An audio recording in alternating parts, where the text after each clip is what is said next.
It didn't have to be that way because, instead of coalitions, we could have had minority governments like they do in Canada. Instead, we had the formation of the coalition in 1923, which then establishes an enduring tradition.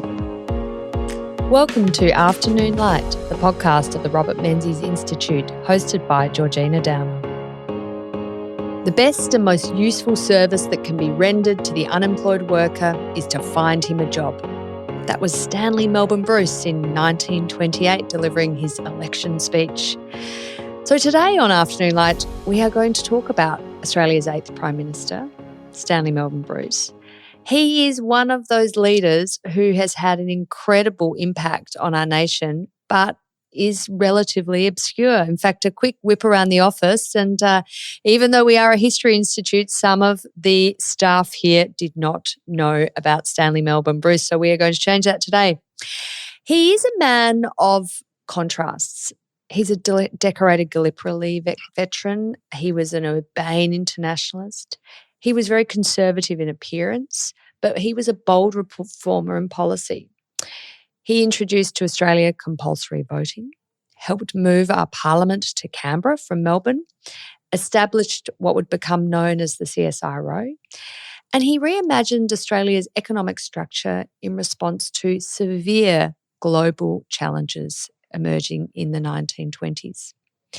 And crucially, for political history buffs, he was the architect of the coalition between the nationalists, which of course become in the end the Liberal Party, and the Country Party, which we know better today as the National Party.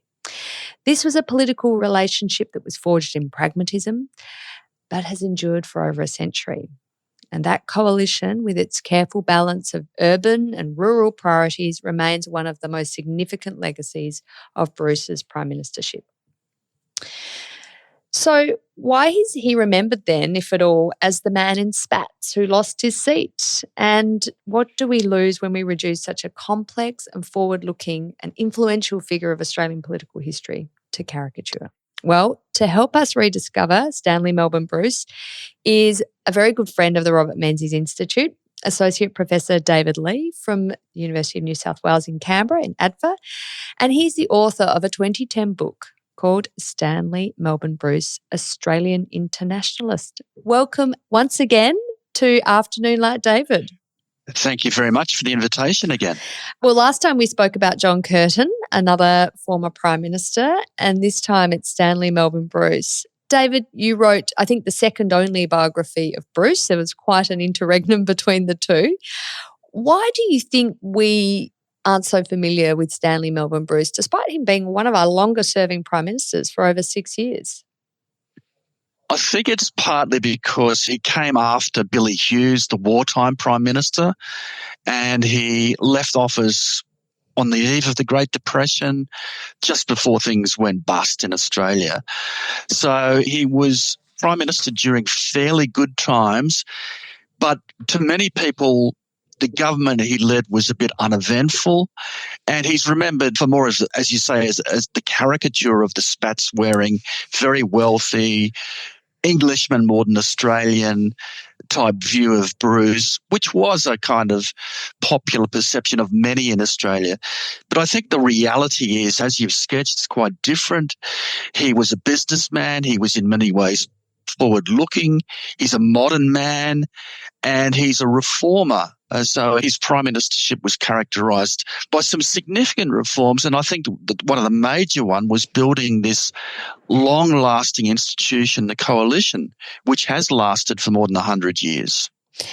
Yeah, I mean, I wonder too, David, if his legacy is somewhat influenced by the previous biography that was written in 1965, A Man of Two Worlds, when that sense of sort of anti-Britishness was really taking flight in Australia. And Stanley Melbourne Bruce, I mean, he spends an extraordinarily long time in Britain, both before politics and after politics. He's the only Australian Prime Minister to become a British peer. He was the longest-serving Australian High Commissioner to London from 1993 to 1945. He had studied at university in Britain before coming back to Australia. He'd actually served for the British in World War I rather than for the Australian Army. So there was sort of this sense that he was the ultimate Anglophile, and in an era in the 60s when, Anglophilia was on the nose, perhaps that sort of painted him in the light that gave him an unfair reputation. Yeah, I think that's a good summary because the first biography comes out in 1965, which is the beginning of an era of nationalism, of Australian nationalism. But Bruce really shared with other of the early prime ministers like Deakin this sense of being an Anglo-Australian, of having this kind of outlook as Australians, but also subjects of empire. And so in that sense, he shared that with other prime ministers, including Billy Hughes. Billy Hughes talked about Bruce. He called him an English Johnny. But Hughes actually was born in England, whereas Bruce was born in Australia. He did live in England for a lot of his life, but he was actually born in Australia and went to school in Australia. So there's a bit of unfairness, I suppose, in that characterisation by Billy Hughes. And actually his heritage is Scottish, isn't it? I mean, I think he has some family connections to Robert the Bruce, and his antecedents were Scottish, although, as you say, he was born in Australia in St Kilda here in Melbourne in 1883. In St Kilda, and his father, yes, was of Scottish antecedents, but actually lived in Ireland, in what is now Northern Ireland, but what was then just Ireland. Ireland was part of the United Kingdom. So John Munro Bruce, his father, was born in Ireland and came to Australia as an immigrant in the gold rush period in the 1850s. Not a wealthy man, but a man who made good, a self-made man, became a successful businessman, and that was sort of the privileged aspect of Stanley's background, that his father had made good in Australia as an importer of British goods and was able to set Stanley up in Melbourne Grammar, one of the best private schools in Australia. Yeah, it's interesting, the decision to send Stanley to Melbourne Grammar and not to Scotch College. And the family were Presbyterian, weren't they? Which would have been predictable given the Scottish heritage. But Melbourne Grammar was seen, I think, as a better school for connections, wasn't it, rather than Scotch College? For connections. And by this stage, John Munro Bruce has become connected with the establishment. He's a supporter of Alfred Deakin's colonial government. He's connected well with the establishment in Melbourne.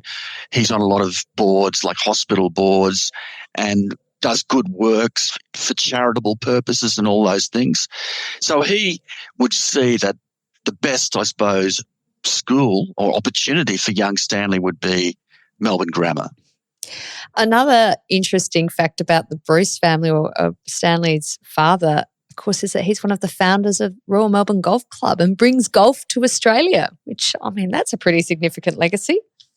He does, and young Stanley shares that passion for golf, and he was a very fine sportsman himself, a golfer, played Australian rules football, played cricket, was captain of the school. So he had a very sporting and athletic background, which I suppose he inherited from his father. But Stanley's upbringing was marked by quite significant tragedy in the midst of this privilege. There seemed to have been a sort of a terrible kind of family affliction of depression, didn't there? Yeah, and, I came across this by luck, really. I came across a nationalist politician talking about the family, and he just mentioned this terrible tragedy. And I knew nothing about this because there was nothing in the earlier biographies about it. But doing a bit of family research, Stanley's got a number of siblings. He's got Mary. Mary was an invalid, so she had a disability of some sort.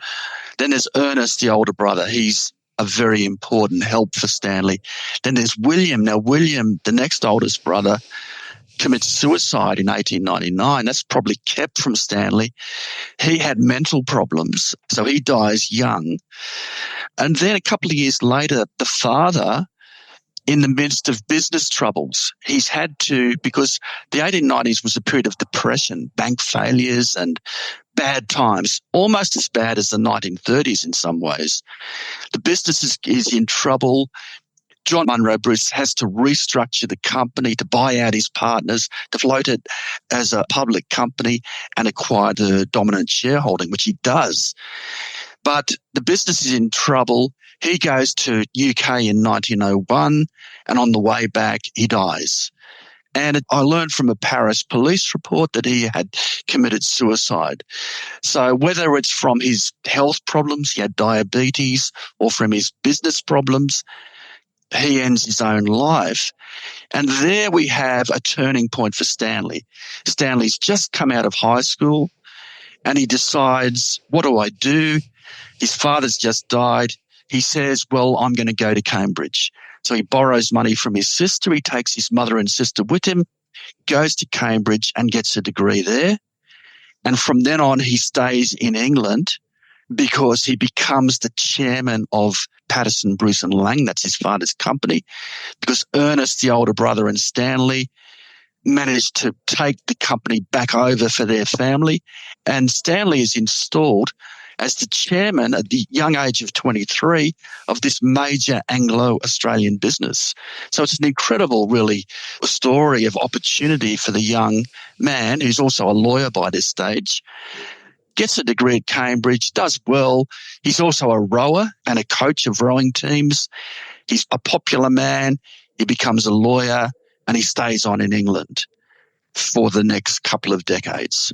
Yeah, and of course, in the mid-1910s, we have World War I. And I mean, something I find very interesting is that Stanley, despite being Australian-born, I mean, he's a British subject, yes, but he decides to join the British Army rather than the Australian. Can you talk about that decision and whether you found much evidence for the reasons behind that? So it's quite an unusual decision, I would have thought. I think the reason is he's a resident in England.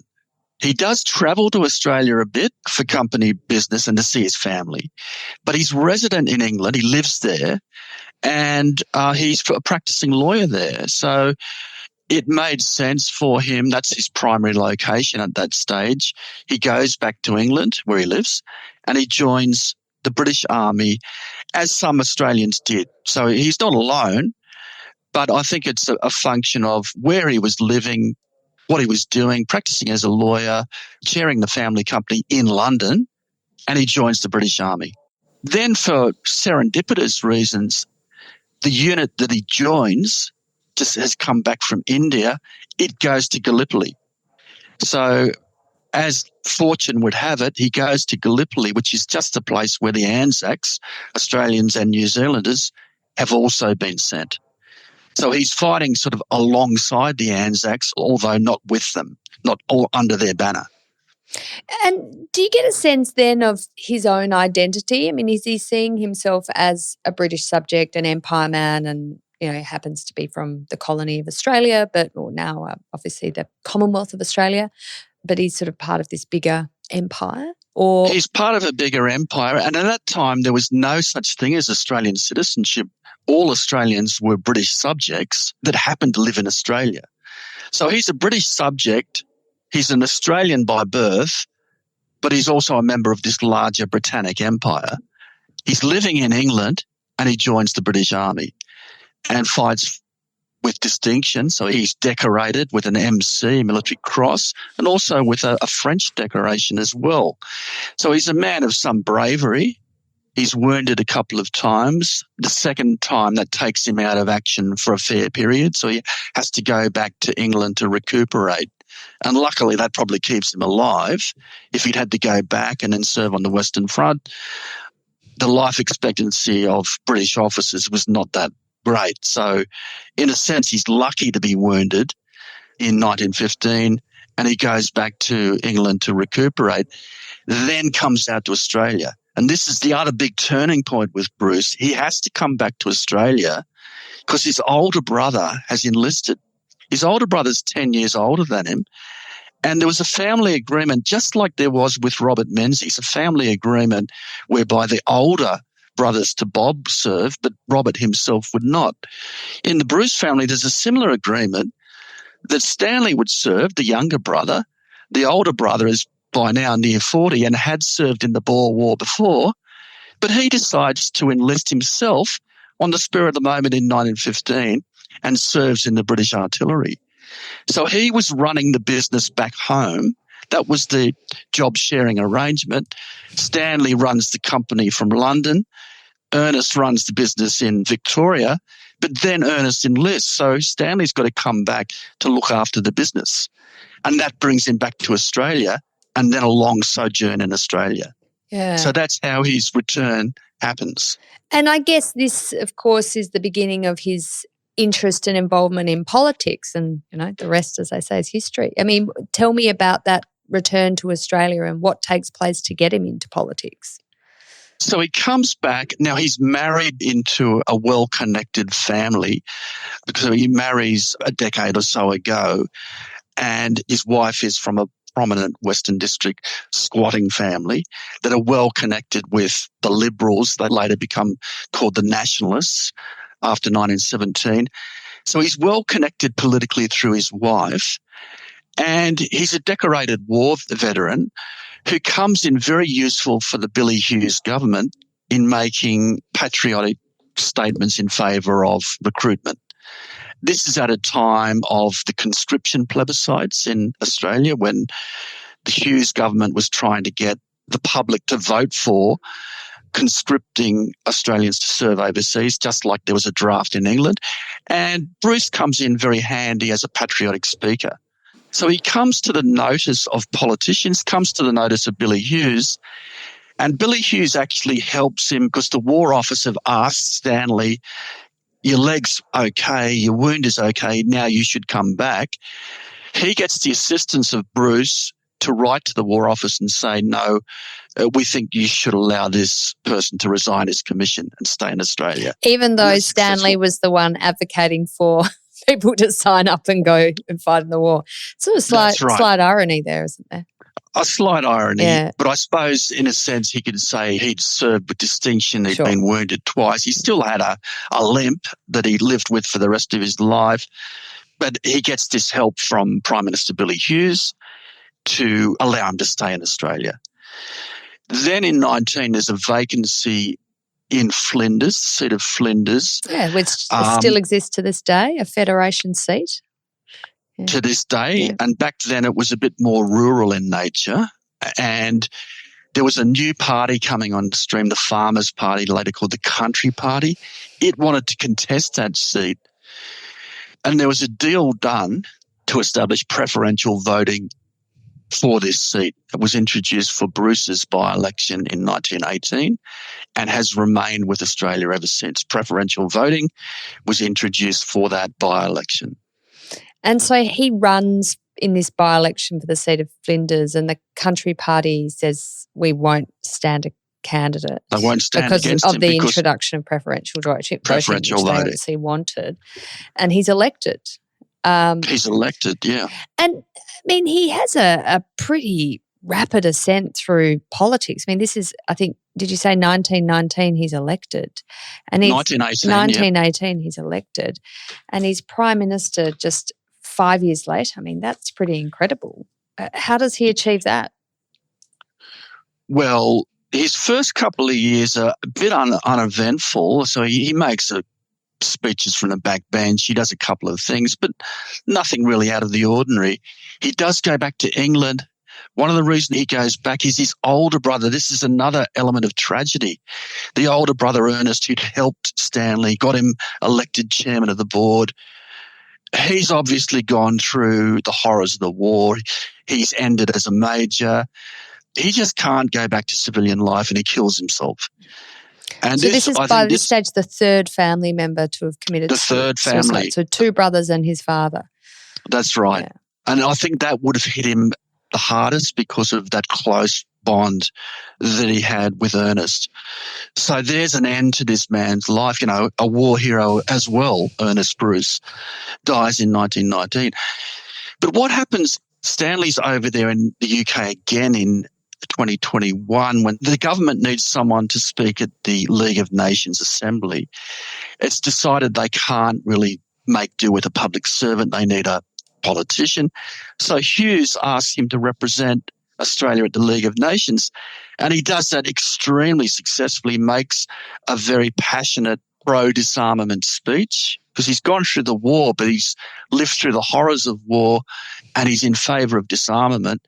And he becomes quite a celebrity because of that speech. And I mean, for those who aren't familiar with it, the League of Nations is a precursor to the United Nations that's established after World War I, and it ultimately fails, and we have World War II. And then, of course, in the ashes of World War II, the United Nations is eventually created and, into a much more sort of long-standing, robust international institution. But there was great hopes, weren't there, in the 1920s for this League of Nations?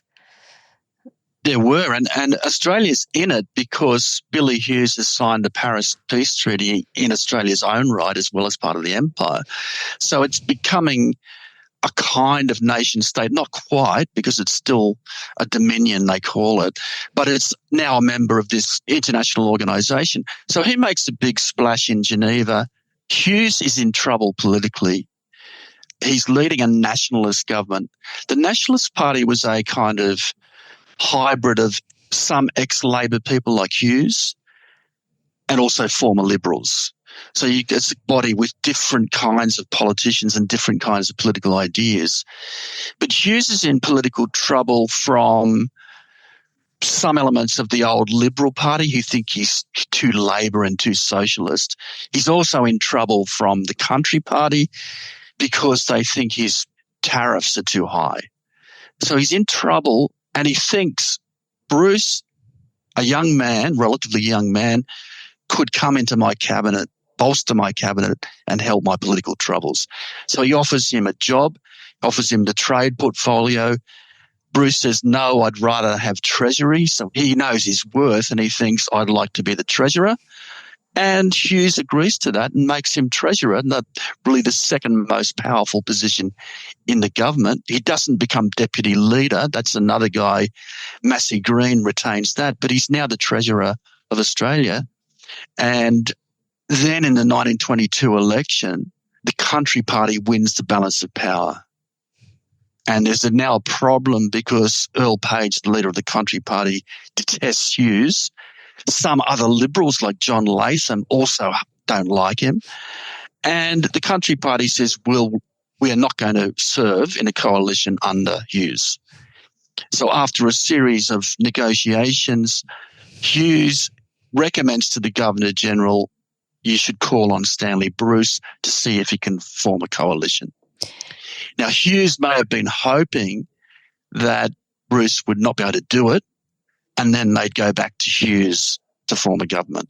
That doesn't happen because Bruce successfully puts the government together he gets on very well with George Pearce, who's a Labor guy from Western Australia and friend of Hughes.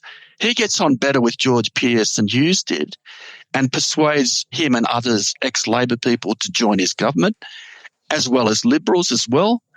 And he forms an agreement with the Country Party as well to form this new coalition government.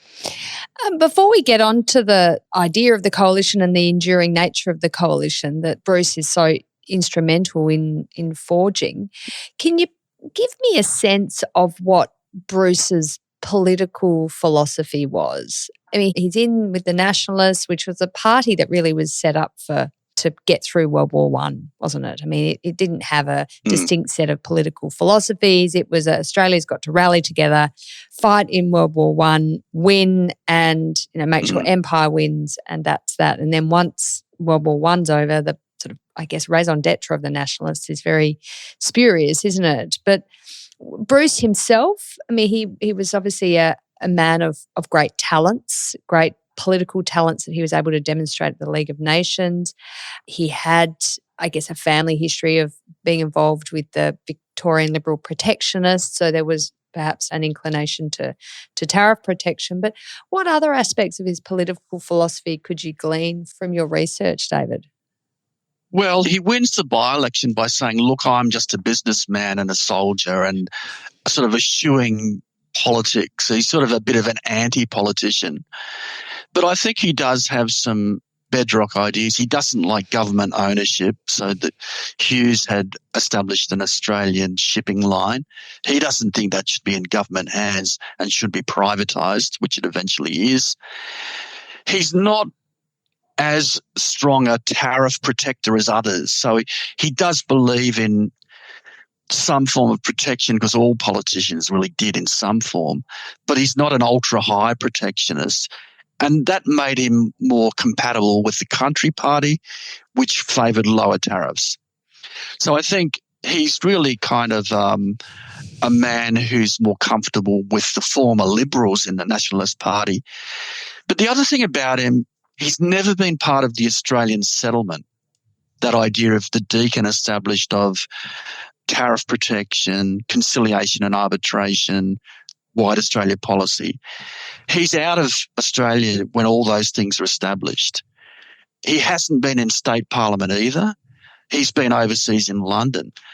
And he comes back as a sort of man who's doesn't have the same degree of attachment to the Australian settlement principles as others, which makes him a bit different. We'll get on to his views on the industrial relations system a bit later, but what about his views on white Australia? I mean, obviously a mainstream view was to support it. It was the first act of the Australian Parliament in 1901. There were almost no voices against white Australia, but was this sort of something he spoke about a lot or felt deeply about? He didn't feel as passionately about it as someone like Hughes, who was pretty frankly racist in some of the things he said. But he certainly supported white Australia, and he recognised that no government that didn't support white Australia would have popular support. So he, like other politicians, supported it, but not in the same sort of emotional way that some other politicians did. So he becomes Prime Minister in 1923, and key to that is this arrangement, this coalition with the Country Party that becomes the National Party. How was he able to do it?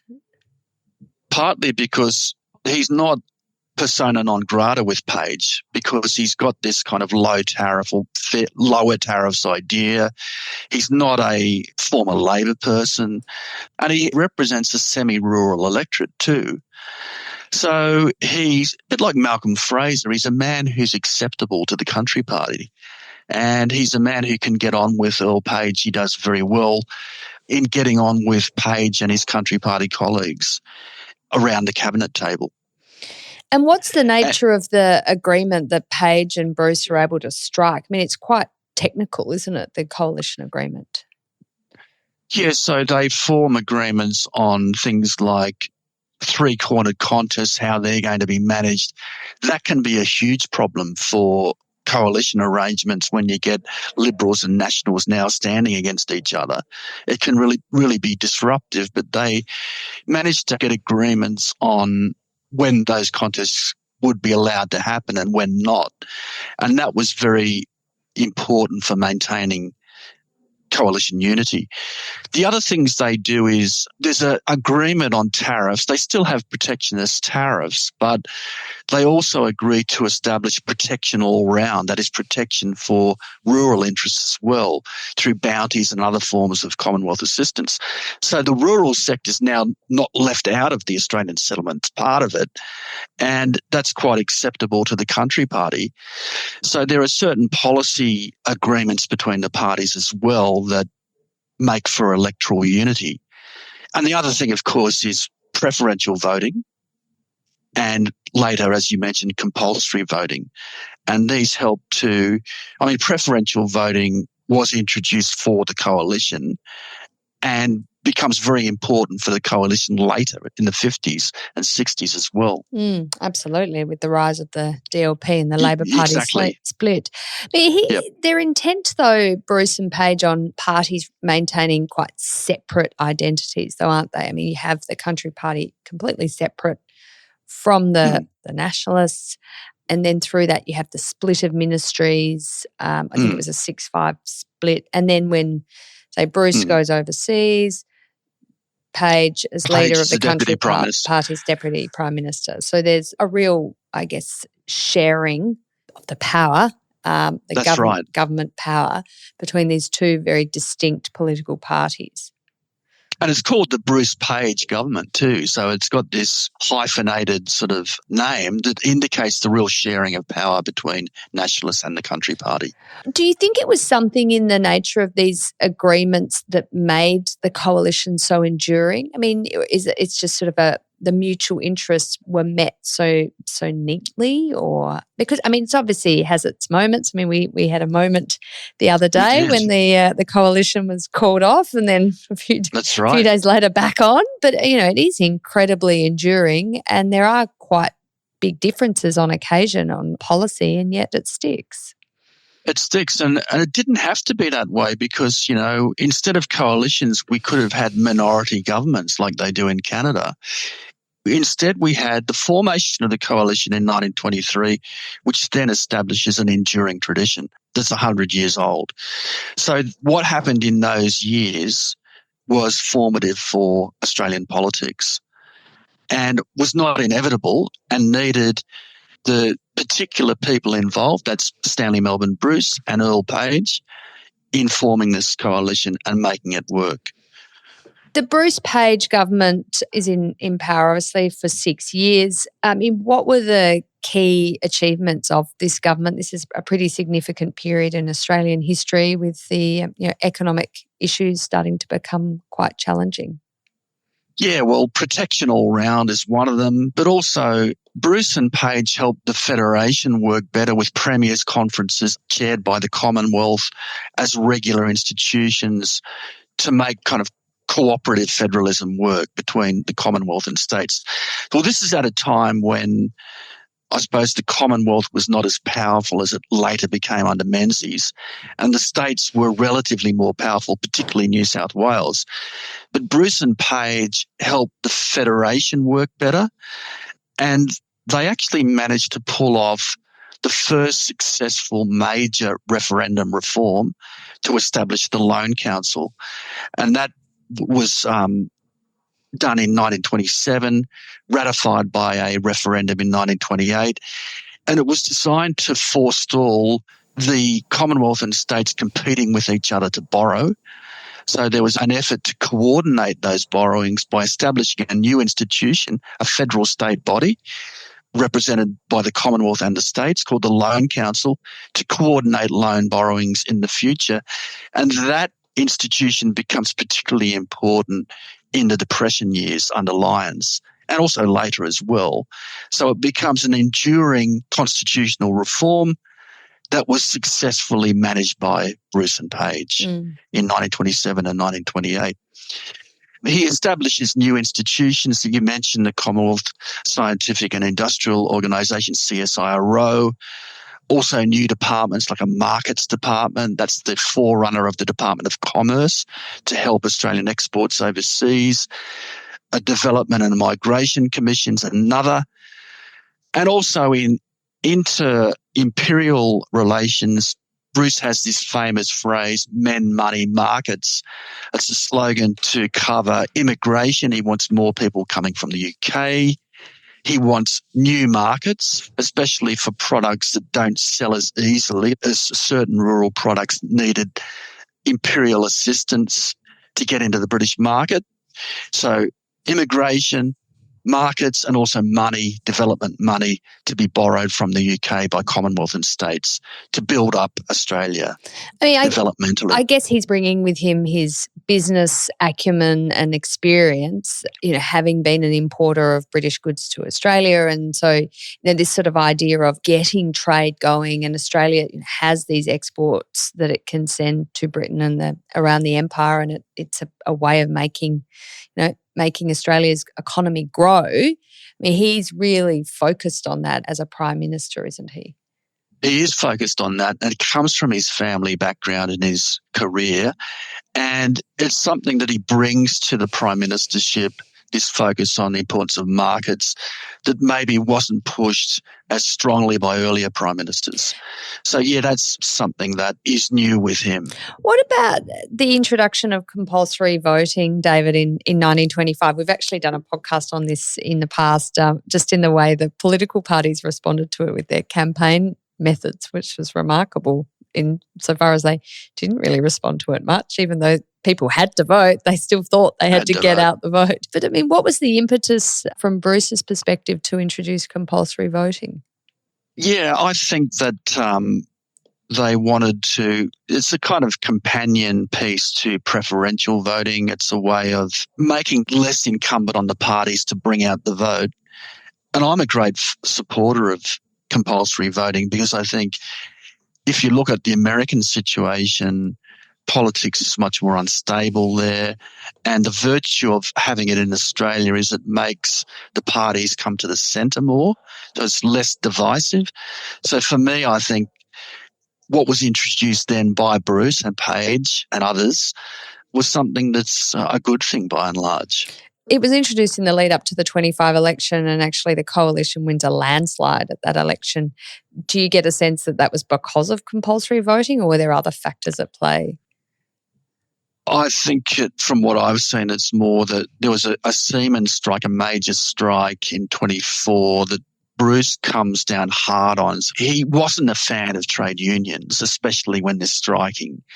And he ran a law and order campaign on behalf of the nationalists that was very successful and which castigated or which characterised this union action as un-British, unpatriotic, and runs very successfully the 1925 campaign and wins a very good, strong mandate for the Nationalist Party.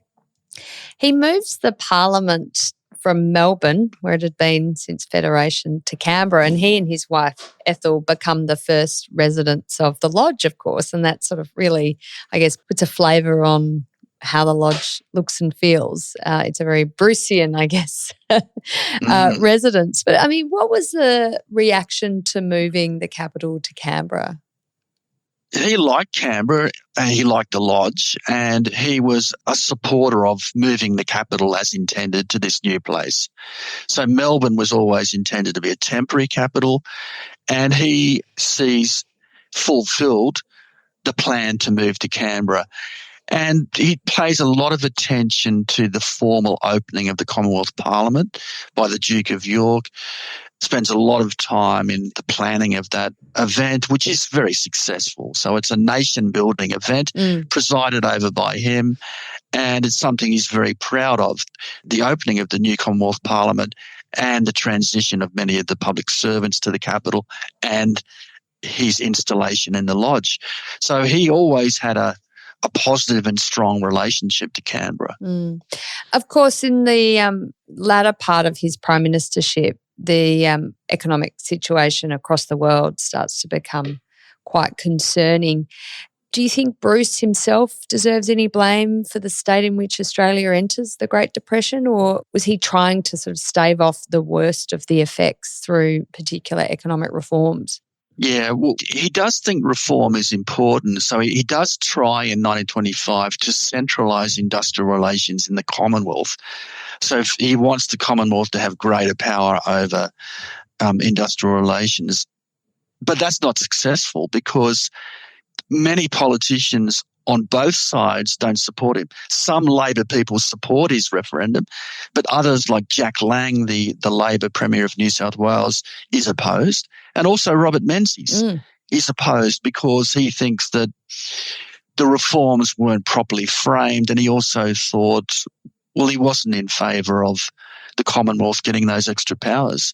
So Bruce wasn't successful in 1925 in centralising power over industrial relations in the Commonwealth. Then he does, I think, foresee problems coming.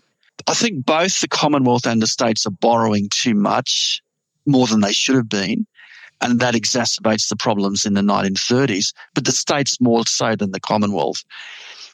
Bruce, I think, sees problems coming. He doesn't quite know what to do about them, and he tried to centralise power in 1925. Then after the 1928 election and further industrial turmoil on the waterfront and in the coal industry, he decides, well, if the people didn't vote for greater Commonwealth powers, I'll hand the powers back to the states, except for just a few powers for the Commonwealth in the maritime industries. So it's a really radical move to say, we'll give these powers to the states. That's really Bruce's undoing because people like Billy Hughes oppose him. some other nationalist colleagues oppose him. And I think by and large, the Australian people were happy with a sharing of power over industrial relations between the Commonwealth, which would look over disputes that cross state boundaries, and the states which look after disputes within state boundaries. They were quite comfortable with that and voted Bruce's government down and actually voted Bruce out of his own seat. Yeah, he's only the second Australian Prime Minister to lose his seat in office, isn't he? The other, of course, being John Howard in 2007. Right. So it takes a long time for this to be repeated. But, I mean, he does recognise that tariff protection and our conciliation and arbitration system were both areas that needed significant reform in the 1920s. And while he wasn't able to undertake those reforms himself, he knew that if Australia wanted to be competitive and viable as a member of the British imperial system and the global economy, was going to have to change how it operated and how it interacted, both internationally and also domestically. But, you know, industrial relations has brought down a few prime ministers, David, so it's a salutary tale for political leaders, isn't it? And Labor prime ministers too. Chifley fell in part because of the coal strike. So, so both coalition and Labor governments have fallen foul of industrial relations. He becomes Australia's High Commissioner to the United Kingdom in 1933 and is there for 12 years. And he has a sort of significant international career, which, you know, is no doubt why you've called your book Stanley Melbourne, Bruce, Australian Internationalist. He was obviously a significant political figure for us here in Australia as Prime Minister, but his work in international affairs, in building international institutions is sort of second to none, really. I mean, we have people like Doc Evatt as well who make an enduring contribution. But can you explain what his role was in the international system building? Yeah, so when he loses his seat, he wins it back a couple of years later. He wins Flinders back in 1931, but he comes back a bit late to get a ministry. He is employed as a junior minister for a year or so, but Lyons, the new Prime Minister, wants him out because he doesn't want a rival. So eventually he's given the High Commissionership in the UK, which previous Prime Ministers had got as well, like Joseph Cook, and others had held the job as well, and Andrew Fisher. So he accepts the job and he combines this office with representing Australia at the League of Nations, which he'd done as early as 1921. He's a big fan of the League of Nations and he's a good committee man. He's a good chairman of committees. That's his real forte. He wasn't as powerful as a political speaker as Robert Menzies, nowhere near in that league. But as a worker of committees, he's recognised by the British government and other countries as formidable. And that, I think, comes from his business experience with Patterson, Bruce and Lang. And he chairs the League Council in 1936 when Australia is a temporary member. And he authors a major report on reform of the League of Nations. He wants to enhance the power of its functional agencies. And he's sought after by the British government for international jobs, one of which he chairs a conference at Montreux in Switzerland, which engineers the return of the Dardanelles Straits to Turkey. So he'd fought in Gallipoli against Kemal Ataturk. In 1936, he chairs this major international conference, which restores Turkey to its traditional responsibilities in the Dardanelles Strait and earns the enduring gratitude of Kemal Ataturk for that.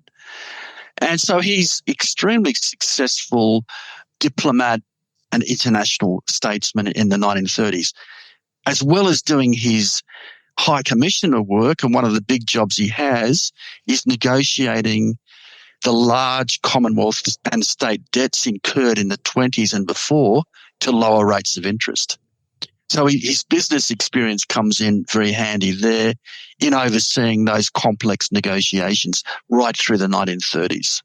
He ends up in, I think, 1936 being nominated for a Nobel Peace Prize, which is, I mean, he obviously doesn't get it, but I mean, the nomination would indicate the admiration that Australia had for his international efforts and, things like bringing Turkey back into the sort of broader fellowship of nations was a really significant step, I guess, towards world peace. And obviously, ultimately, we don't end up with world peace in 1939, but what they're trying to achieve at that time through the development of these institutions is, of course, intent on not having another world war. Yeah, and he's also on the short list of some for the Secretary Generalship of the UN too, so later. So he's highly regarded. He's sought after. They wanted him to chair a Royal Commission on Palestine, the then League of Nations mandate. He couldn't do that, but he was highly regarded by his own colleagues in Australia and by the British government for his international work. I love the quote that Robert Menzies has at the installation in 1962 of Stanley Melbourne Bruce's successor as Chancellor of the Australian National University, Stanley Melbourne Bruce, of course, being the first Chancellor of the ANU. And Menzies, despite they had political differences, of course, as you said, with the referendum in the 1920s, but he says that Bruce was probably the outstanding Australian of our time. I mean, that from a serving Prime Minister is hugely high praise. Do you feel like that's how we should remember Stanley Melbourne Bruce, as the outstanding Australian of that time? I think it makes sense as a man coming from a man of a former generation. So his times were then past when Menzies was speaking about it. And Menzies, of course, was a far more important Prime Minister than Bruce was. He served longer, he did more. He was a much more significant Prime Minister than Bruce. And so Bruce wasn't the most important pre-Second World Prime Minister either. Other more important ones were Deakin and Hughes were more important. But when you add in his political career as Prime Minister and his diplomatic career together, which is a very long diplomatic career, then you can get to starting to earn the kind of praise that Menzies was giving him. And in that sense, I think it makes sense to have Menzies pay this very generous tribute for a man who by then was forgotten. And people would say, who is this man? The press were writing articles, expressed the complete surprise that he would make this comment. But Menzies, of course, had worked with Bruce, particularly when Menzies was Prime Minister from 1939 to 1941 and Bruce was the Wartime High Commissioner. There they had a very constructive relationship for 2 years or so. And I think there Menzies got to know him. Yeah. And I mean, Bruce obviously finished with the High Commission by this stage, post-World War II, but he was a visionary in contemplating that a post-World War II world would see the old European empires decolonise and their states go through acts of self-determination, and that international economic cooperation would need to be institutionalised through bodies like the Food and Agricultural Organisation at the UN, the IMF, the International Monetary Fund, and of course the General Agreement on Tariffs and Trade. So he was very visionary and committed to liberal internationalism, which was a very significant movement in that post-World War II era. So he is someone that we should be proud of in terms of not just the domestic political contributions, but his contribution to the international order that these days is very much destabilised. But David Lee, it's been wonderful to have you once again on Afternoon Light, and more than wonderful to have you bring back to life the legacy of Stanley Melbourne Bruce, Australia's 8th Prime Minister. So thank you. Thank you for the opportunity once again.